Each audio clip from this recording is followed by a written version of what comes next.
শাহজালাল মুজরুদিয়া মুনির বয়স তখন 12 বৎসর। জঙ্গলে গেলেন, যাওয়া মাত্রই মামা আড়াল থেকে দেখতেছে জঙ্গলের ভিতরে একটা হরিণী। শাহজালাল মুজরুদিয়া মুনি রহমতুল্লাহি আলাইহি কাছে আইসা জবান খুলে গেল, আর চোখের পানি জড়ায়া জড়ায়া হরিণীটা কান্দে আর বলতেছে, ও আল্লাহর ওয়ালি, আমি বড় অসহায়, আমি নির্যাতিতা, আমি বড় কষ্টে আছি, বড় দুঃখে আছি।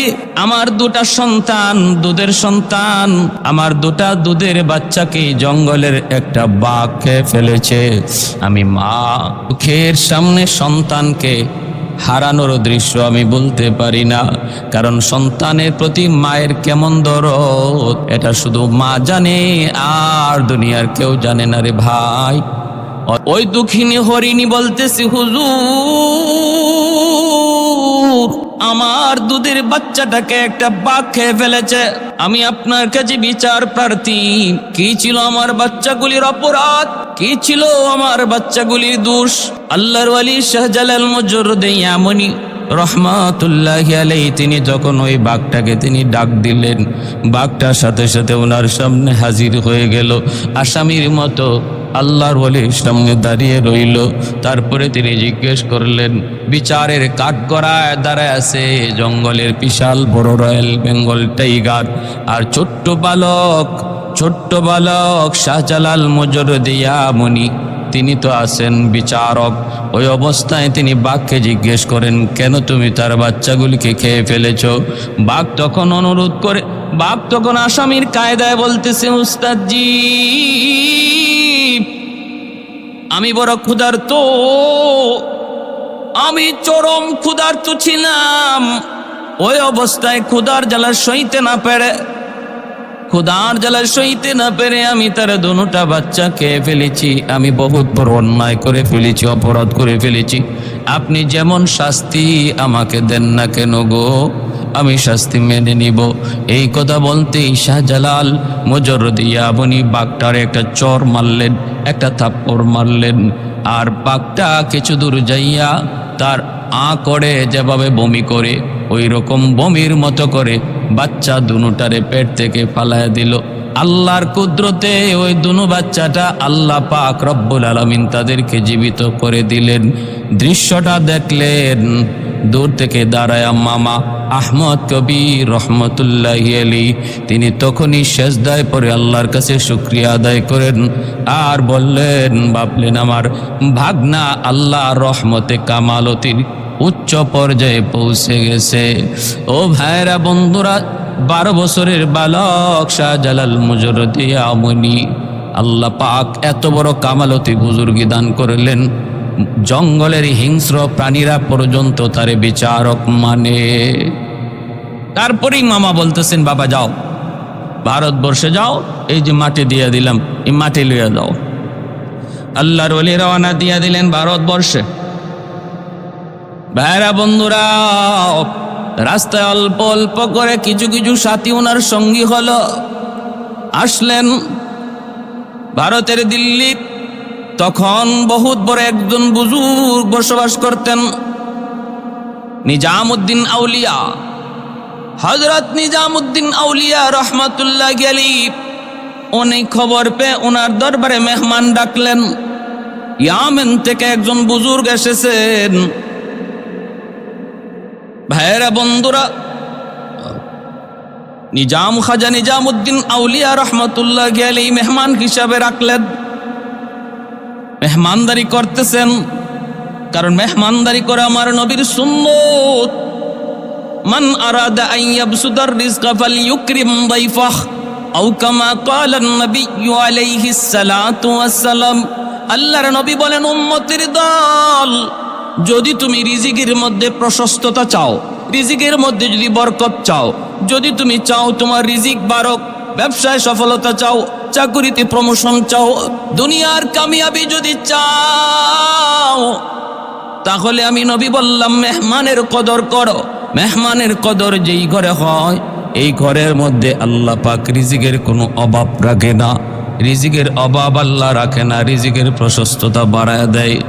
শাহজালাল মুজরুদিয়া মুনি খাজা নিজামউদ্দিন আউলিয়া রহমতুল্লাহি আলাইহির দরবারে তিনি মেহমান।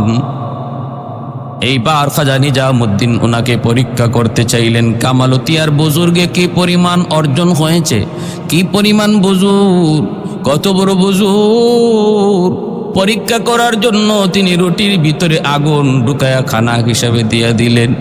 আর তিনি ভাবলেন যদি আল্লাহর ওলি হয়, যদি বুজুর্গি আর কামালতি তার হাসিল হয়ে থাকে, আল্লাহর ওলিরা বিসমিল্লাহ বলে যদি রুটি খায়, ওই খানা যদি বিষও থাকে, আগুনও থাকে, সেই আগুনকে আল্লাহ পানি বানায় দেয়। শাহজালাল মুজরদিয়া মনি রহমতুল্লাহ আলাইহি কাশফের মাধ্যমে তিনি বুঝতে পেরেছেন এই রুটির ভিতরে আগুন। তিনি বিসমিল্লাহ বলে তিনি রুটি খেয়ে ফেললেন, আগুন সহ খেয়ে ফেললেন। নিজামুদ্দিন আউলিয়া তিনি দেখলেন, দেখেই তার বুঝ হয়ে গেছে এই বালক সাধারণ কোনো বালক নয়, যুবক সাধারণ কোনো যুবক নয়, সে আল্লাহর দরবারে তার বুজুর্গি আর কামালতি বহুত উঁচু। मैं तालिब मौला हो मेरे इश्क निराला, मैं तालिब मौला हो मेरे इश्क निराला, है जुमला जहां जिनके तजल्ली से उजाला, है जुमला जहां जिनके तजल्ली से उजाला, मादरुद जहां गैर खुदा यार नदरे, जुजियात खुदा ही चितिगर कार नदारेम, जुजियात खुदा ही चितिगर कार नदारेम। এখান থেকে সিপাহসালার নাসির উদ্দিন রহমতুল্লাহ আলাইহি, ইনিও বহুত বড় বুজুর্গ, বহুত বড় ওলি। ওনাকে সঙ্গে লইয়া তিনি রওনা দিবেন সিলেটের উদ্দেশ্যে। কারণ হলো সিলেটে তখন এক অত্যাচারী বাদশাহ ছিল যার নাম গৌরগোবিন্দ। গৌরগোবিন্দ ছিল বহুত বড় অগ্নি পূজারী, মূর্তি পূজারী, এবং সে ছিল জালেম, জুলুম করত মুসলমানদের উপরে। তার ছিল কঠিন জুলুম। তার রাজ্যে নিষিদ্ধ ছিল গরু জবাই করা। বুরহানুদ্দিন নামে আল্লাহর বহুত বড় এক বুজুর্গ, তিনি তার একটা সন্তান বহুদিন পরে আল্লাহ তারে দান করেছেন। ওই সন্তানের আকিকা পালন করতে যায় সে একটা গরু জবাই করেছিল। আর ওই গরু জবাই করার পর এর একটা গোশতের টুকরা একটা কাক টুটে করে নিয়ে গেল আর গৌরগোবিন্দের প্রাসাদের মধ্যেই নিয়ে ফেলাইল। ঘটনা বুঝছেন? উনি কিন্তু গরু জবাইটা করেছেন আড়ালে, কিন্তু আল্লাহ পাকের বিধান, কুদরত আল্লাহর, মানসা আল্লাহর। কাক তার টুটে করে ওই গোশতের টুকরা নিয়া গৌরগোবিন্দের প্রাসাদেই যাইয়া ফালালো। কর্মচারীরা পেয়ে গেল, হইচই শুরু হয়ে গেল, বাদশার মাথা নষ্ট। আমার রাজ্যে গরু জবাই, এত বড় সাহস কার? খোঁজ লাগাও, তালাশ লাগাও। আমার ভাইরা বন্ধুরা তালাশ করে করে তারা পেয়ে গেল বুরহানুদ্দিন তার সন্তানের আকিকা করেছে। এই আকিকার গোশতের টুকরা তার রাজদরবারে কাকের মাধ্যমে পৌঁছে। চরম ক্ষিপ্ত হল বাদশাহ, বুরহানুদ্দিনের কাছে তার সৈন্য সামন্ত পাঠায় দিল। সংক্ষেপে বলি, ওই অবস্থায় বুরহানুদ্দিনের সন্তান দীর্ঘদিন পরে যাকে আল্লাহ পাক একটা নেক সন্তান, যাকে একটা সুন্দর ফুটফুটে সন্তান দান করেছেন, ওই সন্তানটারে বাবার চোখে হত্যা করে ফেললো। নিষ্পাপ অবুঝ শিশুটাকে হত্যা করে ফেললো। আর বুরহানুদ্দিনের ওই হাত, যেই হাত দিয়ে সে গরু জবাই করেছে, এই গরু জবাই করেছে যেই হাত দিয়ে, হাতটা কেটে ফেললো। কারণ হিন্দুরা, মূর্তি পূজারীরা, গরু পূজারীরা, তারা তো গরুকে মা মনে করে, গরুকে দেবতা মনে করে। দেবতা বাইরা বন্ধুরা, ওরা তো সব কিছুকে দেবতা মনে করে। কোটি কোটি দেবতা, কোনো অভাব নেই। যেই জিনিসটারই তারই অবাক কিছু দেখে, এটাকে দেবতা বলতে সময় লাগে না।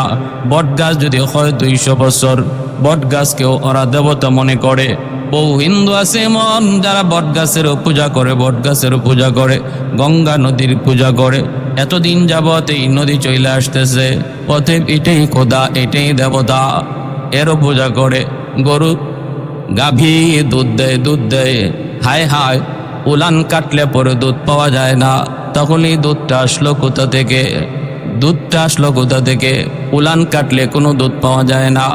একে একে আমাদেরকে প্রতিদিন দুধ দেওয়া যায়, কিন্তু দুধের কাটলে পরে দুধ পাওয়া যায় না। গরু আমাদের দেবতা, গাভী আমাদের মা, এইভাবে অসংখ্য অগণিত দেবতা বানায় রাখছি। ভাইরা বন্ধুরা, তুলসী গাছও দেবতা, তুলসী গাছেরও পূজা হয়। কত কত দেবতার হিসাব নাই। বুরহানুদ্দিনের হাতটা কেটে দেওয়া হলো, নিষ্পাপ অবুঝ শিশুটাকে হত্যা করা হলো। আর বুরহানুদ্দিন তখন নিজের কাটা হাতটা লইয়া চোখের পানিটা বুইসা কোথায় বিচার দায়ের করবে গো?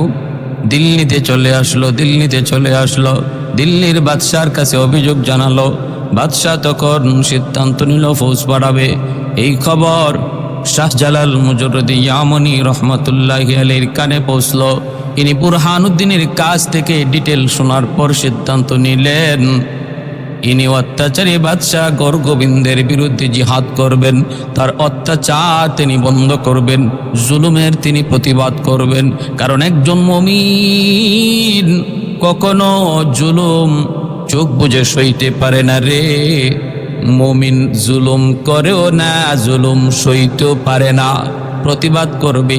আল্লাহর নবী বলেন, মান রাআ মুনকারান ফালইয়ুগাইয়ির বিয়াদিহি فإن لم يستطع فبلسانه فإن لم يستطع فبقلبه وذلك أضعف الإيمان।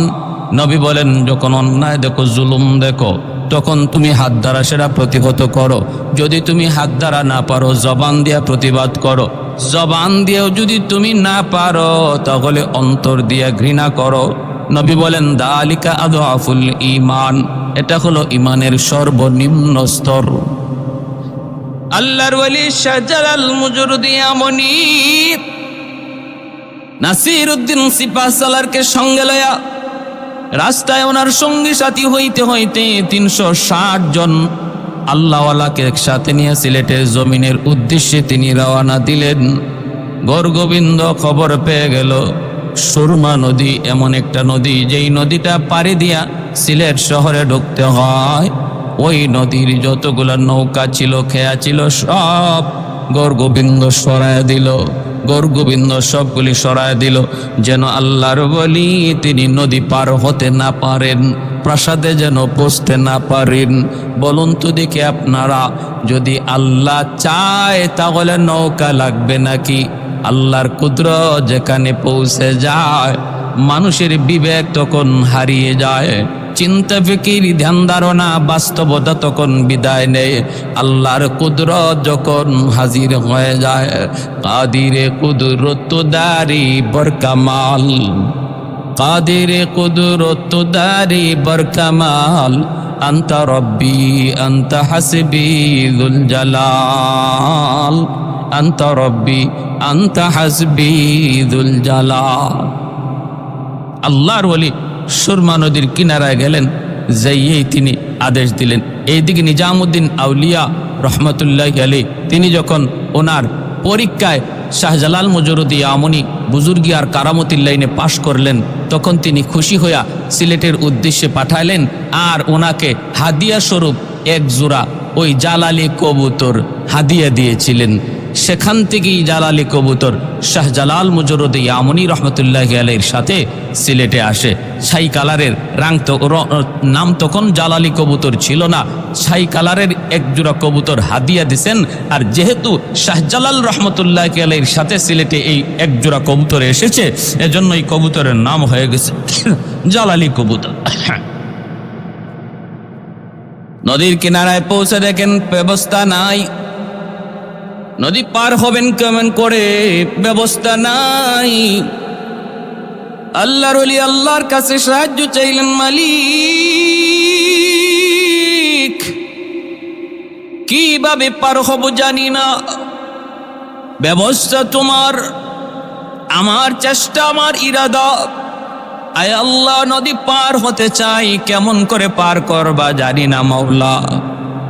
আল্লাহ পাক রব্বুল আলামিনের কাছে যখন দোয়া করতে লাগলেন, আল্লাহর ওলিরা চাইতে দেরি, দোয়া কবুল হতে দেরি হয় না। তিনি তো একজন মুস্তাজাবুদ দাওয়া ছিলেন, যার হাত উঠাইতে দেরি হয়, কবুল হতে দেরি হয় না। আল্লাহর ওলি শাহজালাল মুজররিদে ইয়ামুনি হাত বাড়ালেন, আল্লাহ দোয়া কবুল করলেন। মালিক জানায় দিলেন, অন্তরে ইলহাম করলেন, বন্ধু আমার, তুমি এইবার তোমার যায় নামাজটা নদীতে বিছায় দাও। যারা আল্লাহর ওলি তারা সবাই আল্লাহর বন্ধু। ওলি শব্দের অর্থই হলো বন্ধু, ওলি শব্দের অর্থই হলো বন্ধু, এর বহু বচন হলো আউলিয়া। তাদের প্রসঙ্গেই আল্লাহ পাক কোরআনে বলেছেন, আলা ইন্না আউলিয়া আল্লাহ লা খাউফুন আলাইহিম ওয়ালা হুম ইয়াহজানুন। আল্লাহ পাক বলেন, যারা আমি আল্লাহর ওলি তাদের কোনো ভয় নাই, কোনো চিন্তা নাই, তাদের কোনো ভয় নাই, তাদের কোনো চিন্তা নাই। তাদের জীবনের যত সমস্যা, সবগুলি সমস্যার সমাধানের জিম্মাদার আমি আল্লাহ। অতএব তাদের জীবনে কোনো সমস্যা নাই, তাদের কোনো ভয়ভীতিও নাই।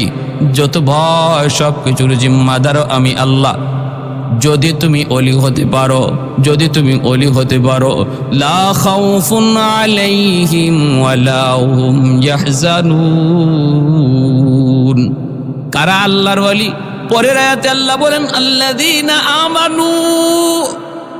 এক নাম্বার গুণ হলো তারা ঈমানওয়ালা, এক নাম্বার গুণ হলো তারা ঈমানওয়ালা। দুই নম্বর, ওয়া কানু ইয়াত্তাকুন। দ্বিতীয় গুণ হলো তাদের মধ্যে থাকবে আল্লাহ ভীতি, আল্লাহর ভয়, তাকওয়া। ঈমান আর তাকওয়ার মাধ্যমে আল্লাহর ওলি হওয়া যায়। আল্লাহর ওলি হওয়া যায় দুই গুণে, এক হলো ঈমান আর এক হলো তাকওয়া। ঈমান আমার আপনার প্রত্যেকের কাছে আছে রে ভাই, দৌলত ঈমান আল্লাহ পাক দয়া করে আমাদেরকে দান করে দিয়েছেন।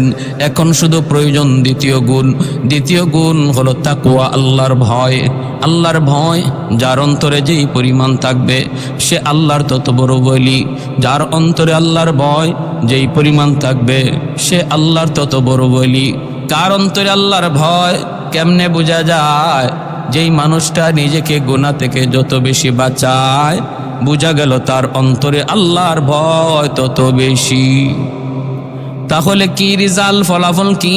তাকওয়া মানে আল্লাহর ভয়ে গুনাহ ছেড়ে দেওয়া, তাকওয়া মানে আল্লাহর ভয়ে গুনাহ ছেড়ে দেওয়া, তাকওয়া মানে 5 ওয়াক্ত নামাজ ঠিক মতো পড়া, তাকওয়া মানে রমজান মাসে রোজা রাখা, তাকওয়া মানে পর্দা করা, তাকওয়া মানে হালাল হারাম মান্না চলা। এ ভাই, এই দুই গুণ যার মধ্যে যেই পরিমাণ, সে হলো আল্লাহর তত বড় ওলি। আমার আপনারও ওলি হওয়ার সুযোগ আছে। কিয়ামতের আগ পর্যন্ত প্রতিটা মুমিনের ওলি হওয়ার সুযোগ আছে, ওলি হওয়ার সুযোগ আছে রে ভাই। নিয়ত যদি করি এখন থেকে আমি আর কোনো গুনাহ করব না, তওবা করলাম আমি আর কোনো গুনাহ করব না, আর নামাজ তরক করব না, আর সুদ খাবো না, ঘুষ খাবো না, আর আমি বেপরদায় চলবো না। এই যদি এখন থেকে নিয়ত করি, পাক্কা নিয়ত করি, নিয়ত করা মাত্রই আল্লাহ পাক আমার নাম ওলি দপ্তরে লিখে দিবে। আল্লাহু আকবার।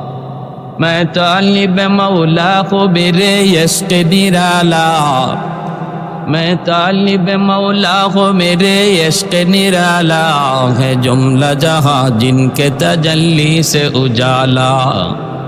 उल्फत में बराबर के वफा हो के जफा हो, हर चीज में लज्जत है या गर दिल में मजा हो, हर चीज में लज्जत है या गर दिल में मजा हो। एक चश्मे ज़दन गाफिल अज़ा शाह नबाशी, शायद के निगाहे कुनदगाह नबाशी, शायद के निगाहे कुनदगाह नबाशी। আল্লাহ বলেন, বন্ধু যায় নামাজ বিছায়া দাও। যে আল্লাহ কাঠ নৌকার মধ্যে বসায় নদী পার করাইতে পারে, ওই আল্লাহ যায় নামাজে বসায়ও নদী পার করাইতে পারে। আল্লাহ বলে, বন্ধু যায় নামাজে বসে পড়ো। আল্লাহর ওয়ালি যায় নামাজে বসে পড়লেন। ওইদিকে গরগোবিন্দের বাহিনী নদীর পারে তীর নিয়ে দাঁড়ানো, লাইন ধরে তীর নিয়ে দাঁড়ানো। যদি নদী পার হওয়ার চেষ্টা করে ওরা তীর মারবে। দেখতেছে হায় হায় হায়, এর কেমন মানুষ, যায় না মাঝে বসে নদী পার হইতেছে, অথচ পানিতে ডুবে না, অথচ পানিতে ভিজে না। ভাইরা বন্ধুরা, পানি কার কথায় চলে? আল্লাহর। বাতাস কার কথায় চলে? আল্লাহর। সূর্য কার কথায় উঠে? আল্লাহর। সূর্য কার কথায় ডুবে? আল্লাহর। কুল কায়নাত যার ইশারায় চলে, তিনি আর কেউ নন, তিনি আমার আপনার মালিক, তিনি আমার আপনার মালিক, যার নাম, যার উপাধি রব্বুল আলামিন। আল্লাহ পাকের নির্দেশ, এরে সুরমা নদীর পানি সাবধান, আমার বলিকে তুই ডুবাবি না, সামান্যতম বেয়াদবি করবি না। আমি আল্লাহর হুকুমে যদি তুমি চলো, তাহলে আমার বন্ধুকে সসম্মানে নদী পার করায় দাও। ভাইরা, আল্লাহর হুকুমে পানি শক্ত হয়ে গেল। যেমনভাবে মূসা কালিমুল্লাহ নীল দরিয়া যখন পার হন, আল্লাহ বলে, রে নীল দরিয়ার পানি বল কার হুকুমে চলো? কই আল্লাহ তোমার হুকুমে। তাহলে আমার বন্ধু মূসা, এখন তোমার বুকের উপর দিয়া পার হয়ে যাবে। যেইভাবে আসো আলোক হয়ে রাস্তা করে দাও, রাস্তা। দরিয়ার পানিগুলা ভিন্ন হয়ে রাস্তা করে দেখ।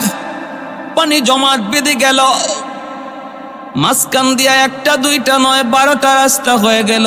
কারণ বনি ইসরাইলের মধ্যে ছিল 12টা গোত্র, প্রতিটা গোত্রের জন্য একটা করে ভিন্ন ভিন্ন রাস্তা তৈরি হয়ে গেল। ফেরাউন যখন মাঝখানে গেল, রেডিমেড রাস্তা দেখে যখন ফেরাউন নিজেও পার হতে যায়, মাঝামাঝি যাওয়া মাত্র আল্লাহ কয়, পানিরে তুই আগের মতো হয়ে যা। হুকুম পাওয়া মাত্রই পানি আগের মতো হয়ে গেল। তাহলে আমরা বুঝলাম কি, পানি কার কথায় চলে? বলে আল্লাহর কথায় চলে। বাতাস কার কথায় চলে? আল্লাহর কথায় চলে। সব কিছু আল্লাহর হুকুমে চলে, আল্লাহর হুকুমে চলে। এ ভাই, সুরমা নদীর পানি বন্ধ হয়ে গেল, সুরমা নদীর পানি শক্ত হয়ে গেল, পানি আর পানি নাই। ওই অবস্থায় তিনি যায় না মাঝে বৈশা তিনি নদী পার হয়ে গেলেন, হয়ে যাচ্ছেন ওই নদীর কিনারা থেকে। তখন সৈন্যরা, দুশ্মনেরা তীর মারতে লাগলো, বৃষ্টির মতো তীর। তিনি তো আল্লাহর কাছে সাহায্য চান। তীরগুলো আল্লাহ পাক রব্বুল আলামিনের হুকুমে যেই পথ দিয়ে আসার কথা, যেই দিকে তীর যাওয়ার কথা, উল্টা ব্যাক করতে লাগলো। তীর ছাড়লো আল্লাহর ওলির দিকে লক্ষ্য করে, কিন্তু আল্লাহর কুদরত বোঝা বড় দায়। তীর উল্টা ঘুরে গেল, গুইনা গুইরে যে তীর ছাড়লো, সেই তীর যে তার শরীরে লাগলো, সেই খতম হয়ে গেল, সেই খতম হয়ে গেল। উপর থেকে বড় বড় পাথর ছাড়লো দুশ্মনরা, পাথর যেন পাথরের চাপায় পড়ে তিনি মারা যান। ওই পাথর গড়ে গড়ে যখন ওনার কাছে আসলো, তিনি আবার বলতেছেন, শাহজালাল মুজরদিয়া মুনি বলেন, শিলহাট। সিলেট শব্দটার মূল হলো শিলহাট। শিল শব্দের অর্থ হলো পাথর, হট শব্দের অর্থ সরে যা। যখন তিনি পাথরকে বলতেছেন শিলহাট, পাথর সরে যা, তখন এই পাথর যেই দিক দিয়ে আসছিল ওই দিকেই উল্টা প্রচণ্ড বেগে যাইতে লাগলো। যে যেখান থেকে যেই পাথর ছাড়লো, তার সৈন্যরাই ওই পাথরের আঘাতে খতম হয়ে গেল। সুবহানাল্লাহ! আল্লাহ পাকের কুদরত কত বড়, আল্লাহ পাক কত বড় মহান। আল্লাহ যা চায় জান তা হয়, মানুষ যা চায় তা হয় না। আল্লাহ যা দেখেন মানুষ তা দেখে না, আল্লাহ যা পারেন মানুষ তা পারে না। এর নাম হলো ঈমান। ওই পাথরের আঘাতেও সৈন্য মরল, তীরের আঘাতেও সৈন্য মরল। আল্লাহর ওলি শাহজালাল মুজরদিয়া মুনি রহমতুল্লাহি আলাইহি তিনি সুরমা নদী পার হয়ে গেলেন। এইভাবে আমার ভাইয়েরা, আল্লাহ পাক বলে কাযালিকা নুনজিল মুমিনিন, এভাবে আমি আমার ওলি আল্লাহদেরকে, নবী পয়গম্বরদেরকে যেইভাবে বিপদ আপদে মুক্তি দেই, আমি আমার মুমিন বান্দাদেরকেও বিপদের সময় মুক্তি দেই, যদি সে খাঁটি মুমিন হয়। আমরা যদি খাঁটি মুমিন হতে পারি, আল্লাহর সাহায্য এখন যে বন্ধ তা না, আল্লাহর সাহায্য অনন্তকাল জারি থাকবে মুমিনের জন্য। শর্ত শুধু খাঁটি মুমিন হয়ে যাও, শর্ত শুধু খাঁটি মুমিন হয়ে যাও।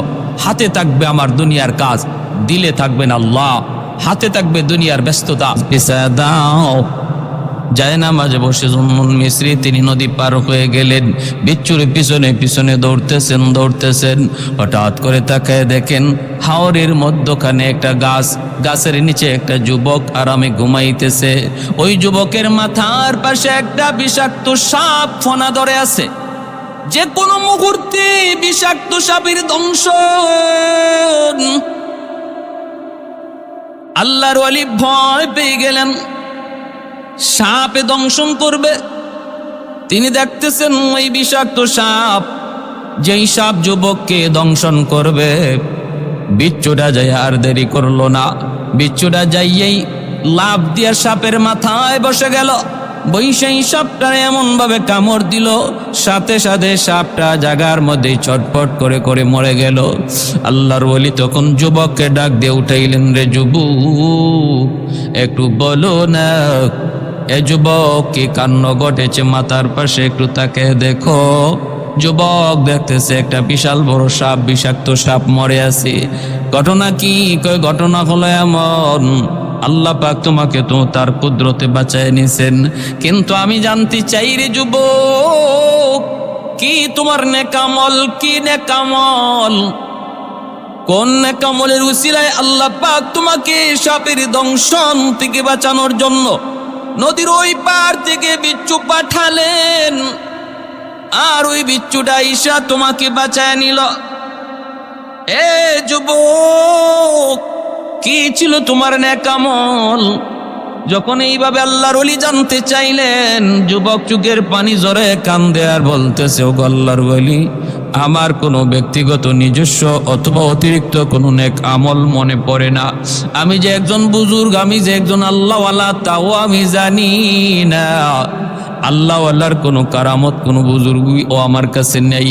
তবে আমি যতদূর জানি আমি 5 ওয়াক্ত নামাজ ঠিক মতো পড়ি, যেখানেই থাকি সেখানেই নামাজ পড়ি। হাওরে থাকলেও আজান হলে নামাজ পড়ে নেই, হাওরে আমি আজান দিয়া নামাজ পড়ে নেই। জঙ্গলে থাকলে সেখানে ওয়াক্ত মতো আমি নামাজ আদায় করে নেই।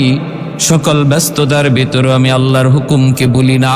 সমস্ত ব্যস্ততার ভিতরে আমার দিলের ভিতরে আল্লাহর মহব্বত। এজন্য দুনিয়ার কোনো কর্ম, দুনিয়ার কোনো ব্যস্ততা আমাকে আল্লাহর হুকুম থেকে গাফেল করতে পারে না। এই হলো আমার দেখার মধ্যে একটা আমল। আরেকটা হলো আমি যখন ওই জায়গায় ঘুমাইতে যাই, আমি আল্লাহর কাছে দোয়া করেছিলাম, মালিক এই হাওরে আমি একটু ঘুমাবো, আমি বড় ক্লান্ত পরিশ্রান্ত, গাছের নিচে ঘুমাবো।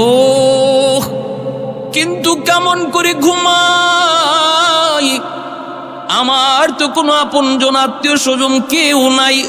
আল্লাহ আমি গাছের নিচে ঘুমাবো, পাহারা দিবে কে? বিপদে পড়লে সাহায্য করবে কে? আল্লাহ তোমার কাছে আমি ভরসা করলাম, আল্লাহ তোমার উপর ভরসা করে ঘুমাইলাম, তুমি আমাকে সাহায্য কইরো। আল্লাহ পাক বলে, ওয়ামাইয়া তাওয়াক্কাল আলাল্লাহ ফাহুয়া হাসবু। যে আমার উপরে যেই পরিমাণ ধারণা রাখে, আমার উপরে যেই পরিমাণ বিশ্বাস রাখে, আমার উপরে যে যে পরিমাণ ভরসা করে, আমি আল্লাহ তার সাথে ওই পরিমাণ লেনদেন করি, আমি তার জন্য যথেষ্ট হয়ে যাই। 100 ভরসা যদি কেউ আল্লাহর উপরে করে, আল্লাহ তার জন্য 100 সমাধান বের করে দেন।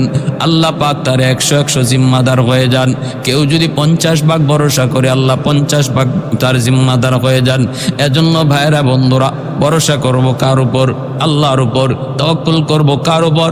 আল্লাহর উপর। কয় কত পার্সেন্ট? 50 কয় না, 60 কয় না, 70 কয় না, 80 কয় না, 90 কয় না, কত কয়? 100% তাওয়াক্কুল করবো আল্লাহর উপর। আল্লাহর ওলি কি যুবক বলতেছে, ও আল্লাহর ওলি, আমি যখন ঘুমাই আল্লাহর কাছে বলতেছি, মালিক এই নির্জন মরুভূমিতে গাছের নিচে ঘুমাবো, কিন্তু বাঁচানেওয়ালা কেউ নাই, তুমি ছাড়া আল্লাহ, আমাকে তুমি বিপদ থেকে উদ্ধার কইরো। এই বইলে আমি ঘুমাইছি। এজন্য আল্লাহ পাক তার জিম্মাদার হয়ে গেছেন, জিম্মাদার হয়ে গেছেন। আল্লাহর ওলি জুন্নুন মিসরি রহমাতুল্লাহ আলাইহি যুবককে বুকে নিয়ে বুক মিলাইলেন আর বললেন, যুবক, ও যুবক, তুমি আল্লাহর কাছে বড় পেয়ারা, আল্লাহর কাছে তোমার দাম বড় বেশি। এই ভাই, এজন্য আল্লাহর ওলিদেরকে আল্লাহ পাক কুদরতি হাতে বিপদ থেকে বাঁচায়। সমস্যায় পড়লে আল্লাহ সমস্যা থেকে উদ্ধার করে। আল্লাহ নিজেই বলেছে ওয়াকাযালিকা নুনজিল মুমিনিন,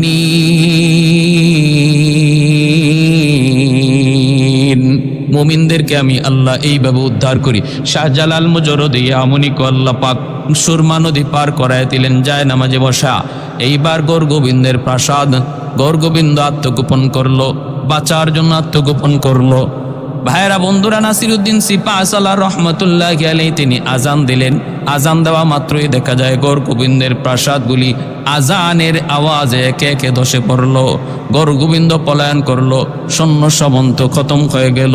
ভাইরা বন্ধুরা, জুলুমের অবসান হলো, জুলুমের অবসান হলো, জুলুমের অবসান হলো। আল্লাহর ওলি শাহজালাল মুজরদি আমনি রহমতুল্লাহি আলাইহি 360 জন আউলিয়া লইয়া সিলেটের পবিত্র জমিনে যায় ঢুকলেন। আর ওই জায়গায় যায় তিনি তার মামার দেওয়া সেই মাটি মিলায়া দেখেন। মামা যেই মাটি দিয়া বলছিলেন এই মাটি যেই মাটির সাথে মিলবে সেখানেই তুমি অবস্থান করবে, তিনি তাকে দেখেন সিলেটের মাটির সাথে ইয়ামেনের ওই মাটির মিল। ভাইরা, শুধু ইয়ামেনের মাটির মিল নয়, সিলেটের মাটির ব্যাপারে আরো সুসংবাদ দিয়েছেন শাইখুল ইসলাম কুতবুল আলম সৈয়দ হুসাইন আহমদ মাদানী রহমতুল্লাহি আলাইহি। তিনি সিলেটের জমিনকে বড় ভালোবাসতেন। জীবন ভোর আল্লাহর ওলি ইতিকাফ করেছেন সিলেটের জমিনে, রমজান কাটাইছেন সিলেটের জমিনে। তিনি সিলেটে প্রথম এসেই বললেন, আমি সিলেটের মাটির সাথে মদিনার মাটির বড় মিল পাই, আমি সিলেটের মানুষের সাথে মদিনার মানুষের বড় মিল পাই। সুবহানাল্লাহ। সিলেটের মাটির সাথে, সিলেটের মানুষের সাথে মদিনার মাটির, মদিনার মানুষের মিল পাই।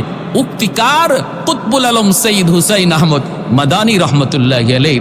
আমার ভাইরা, গৌরগোবিন্দের জুলুমের অবসান হলো। শাহজালাল মুজরদি আমনি মসজিদ বানাইলেন ইবাদতের জন্য। এইবার পানি লিয়া লাগছে বড় সমস্যা। সিলেটের তখন মানুষের পানির নেওয়ার উৎস একমাত্র ছিল সুরমা নদী। এই সুরমা নদী থেকেই পানি নেওয়া হতো, পানির ব্যবস্থা ছিল। কিন্তু নদীর পানিটা ছিল ঘোলা এবং স্রোত, এজন্য এই পানি খাওয়ার উপযুক্ত ছিল না, পানি খাওয়া উপযুক্ততা ছিল না। সবাই এই আল্লাহর ওলির কাছে আবদার জানাইলো যে একটু পানির ব্যবস্থা করেন, আমাদের জন্য একটু পানির ব্যবস্থা করেন। যখন ওনার কাছে পানির আবদার জানায়, তিনি তখন একটা কুয়া খনন করতে বললেন। ঠিক আছে, সবাই মিলে একটা কুয়া খনন করো। আমার ভাইরা একটা কুয়া খনন করতে বললেন। এই কুয়ার মধ্যে তিনি কুয়া খনন করার পর আল্লাহর কাছে দোয়া করলেন, আল্লাহ ও মালিক, আমার যদ্দুর সাধ্য ছিল আমি কুয়া খনন করলাম, কিন্তু এই কুয়ার মধ্যে পানি আসবে কোথা থেকে সেটা আমি জানি না, তুমি জানো। আল্লাহ, তোমার কাছে আবদার, এই কুয়ার সাথে তুমি মক্কার জমজম কুয়ার সম্পর্ক তৈরি করে দাও। আল্লাহর ওলিদের দোয়া বৃথা যায় না। দোয়া করলেন, আল্লাহ এই কুয়ার সাথে মক্কার জমজম কুয়ার সম্পর্ক তৈরি করে দাও। আল্লাহর কাছে দোয়া কবুল হয়ে গেছে। ভাইরা আমার, এর যুবক খেয়াল করে শুনো, ওই লাঠি দ্বারা তিনি মাটিতে আঘাত করলেন। মাটিতে আঘাত করা মাত্রই দেখা গেল মাটি ফেটে পানি উঠা শুরু হলো। শুধু পানি উঠতেছে তা না, ওই পানির সাথে রং বেরঙ্গের মাছও ওঠা শুরু হলো। আল্লাহর ওলির লাঠির আঘাতে পানি উঠা শুরু হলো। ওইদিকে জমজম কুয়ার পানি উঠেছিল। ভাইরা বন্ধুরা, হযরত ইসমাঈল আলাইহিস সালাম, জবিহুল্লাহ ইসমাঈল আলাইহিস সালামের পায়ের গোড়ালির আঘাতে আর সিলেটের ওই দরগার কুয়ার পানি সেটা শুরু হলো, উৎপন্ন হলো। শাহজালাল মুজরদি আমনির লাঠির আঘাতে পানি ওঠা শুরু হলো। ভাইরা বন্ধুরা, এগুলো আল্লাহর ওলিদের কারামত, আল্লাহর ওলিদের কারামত। কারামতুল আউলিয়াই হাক্কুন, ওলিদের কারামত, এটা হক। ভাইরা, আপনি বলতে পারেন আমি বিশ্বাস করি না, আপনি এটা বিশ্বাস করেন না বলতে পারেন, কিন্তু যদি বলেন আমি ওলিদের কোনো কারামত বিশ্বাস করি না, তাহলে আপনার ঈমান থাকবে না। কারণ ওলি আল্লাহদের কারামতের ঘটনা আল্লাহ কোরআনের মধ্যে একাধিক জায়গায় বলেছেন। সুলাইমান আলাইহিস সালামের জমানায় সে বিলকিস রানীর সিংহাসন কে চোখের পলকে 1000 মাইলের দূরে এত বড় বিশাল সিংহাসন চোখের পলকে কে মিশরে আনলো, কিভাবে আনা সম্ভব? সেটাও ছিল একজন ওলির কারামত, ওলির বুজুর্গি, যার ইসমে আজমের ক্ষমতা জানা ছিল, ইসমে আজম যার অর্জন হয়েছিল।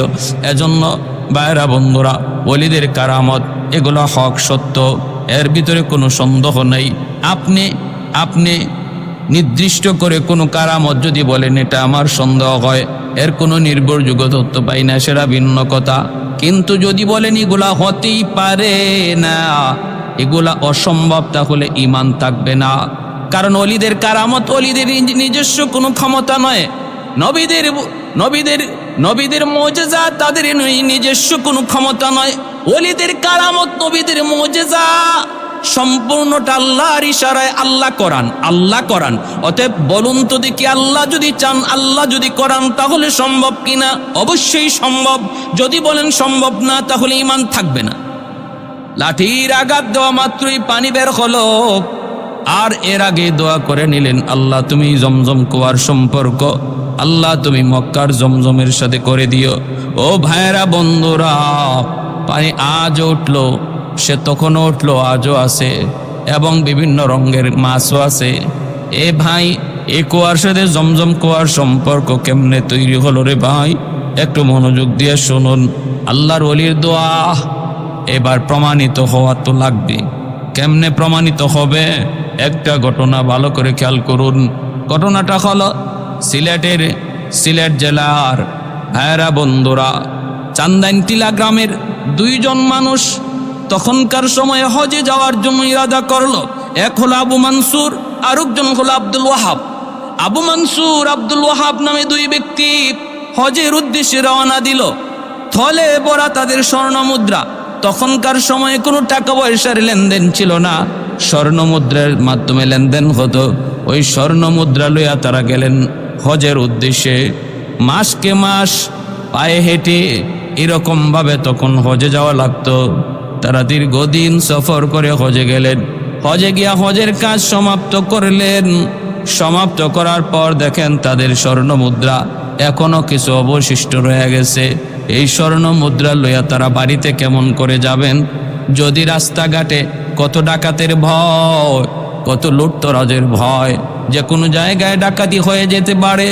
অতএব এই স্বর্ণ মুদ্রা লইয়া বাড়িতে পৌঁছানো সম্ভব না। করা যায় কি? তখন তারা চিন্তা করলেন, আমরা তো জানি সিলেটের ওই শাহজালাল কুয়ার সাথে জমজমের সম্পর্ক। শাহজালাল মজুরুদি ইয়ামুনি রহমতুল্লাহ আলাইহির দোয়ার কারণে, যার সঙ্গে 360 জন আউলিয়া ছিলেন, যার কারণে সিলেটের জমিনকে 360 আউলিয়ার দেশ বলা হয়। পুণ্যভূমি, ওলি আল্লাহর জমিন। এখনো সিলেটের বিভিন্ন জায়গায় ওই আল্লাহর ওলিদের কবর, বিভিন্ন জায়গায় তারা শুয়ে আছেন। তারা দুজন চিন্তা করে, আমরা যদি জমজম কুয়ার মধ্যে আমাদের সেই স্বর্ণ মুদ্রার থলিটা যদি জমজম কুয়ায় ফেলে দেই, যদি যুগ সাজেশ থাকে, তাহলে তো এই স্বর্ণ মুদ্রা ফালাইমু এখানে, পাইমু যায়া সিলেটের দরগার কুয়ায়। সম্পর্ক যদি থাকে তাহলে হবে না কেন? আল্লাহ যদি চায়, ওই কুয়ার সাথে যদি জমজম কুয়ার সম্পর্ক আল্লাহ করায় দিতে পারে, নিয়ত করে যদি আমরা স্বর্ণ মুদ্রার থলি এখানে ফালাই, আল্লাহ এই থলিও সিলেটের জমিন আল্লাহ পৌঁছাইতে পারে। এই বইলে আল্লাহর উপর পুরা ইয়াকিন আর বিশ্বাস রেখা তারা এই থলিটা এখানে রেখে দিলেন। ভরসা করলেন কার উপর? আল্লাহর উপর। হজের কাজ শেষ, বাড়িতে এসে পৌঁছলেন।